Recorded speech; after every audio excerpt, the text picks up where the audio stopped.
ये एक ऐसी शादी थी जहां सजावट में करोड़ों खर्च हुए थे, जहां खाने की खुशबू दूर तक जा रही थी।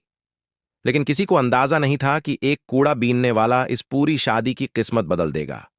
जिसे सब सबसे छोटा समझ रहे थे, वही आज सबसे बड़ा फैसला लेने वाला था। यह शहर के सबसे अमीर बिजनेसमैन की बेटी की शादी थी। हर तरफ रोशनी थी, हर मेहमान खास था। दूल्हे और दुल्हन के परिवार को अपने पैसे और रुतबे पर बहुत घमंड था। तभी इस भरी हुई शादी में एक लड़का दिखाई दिया। फटे हुए कपड़े, गंदा चेहरा और हाथ में कूड़े की बोरी। वो चुपचाप खाने की लाइन में खड़ा हो गया, जैसे उसे किसी से कोई शिकायत ही ना हो।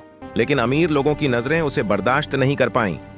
लड़के को धक्का दिया गया, उस पर हंसी उड़ाई गई। सबको लग रहा था कि यह सिर्फ एक गरीब लड़का है जिसकी यहां कोई जगह नहीं। लेकिन उस लड़के की आंखों में कोई डर नहीं था। इस लड़के का नाम अर्जुन था। कभी इसका भी एक घर हुआ करता था, कभी इसकी भी मां इसी तरह की शादियों का सपना देखा करती थी। लेकिन एक धोखे ने सब कुछ छीन लिया। पिता की मौत, जमीन पर कब्जा, और अर्जुन सड़कों पर आ गया।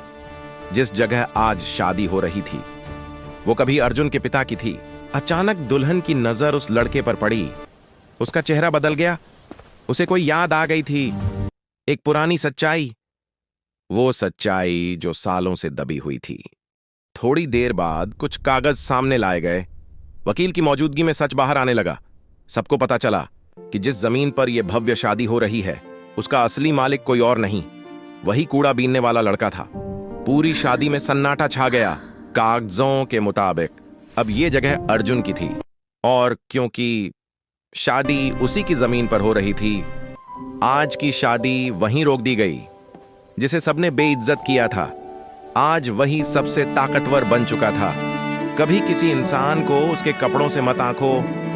वक्त जब पलटता है तो सबसे नीचे समझे जाने वाले को सबसे ऊपर पहुंचा देता है, क्योंकि इज्जत पैसों से नहीं, इंसानियत से मिलती है।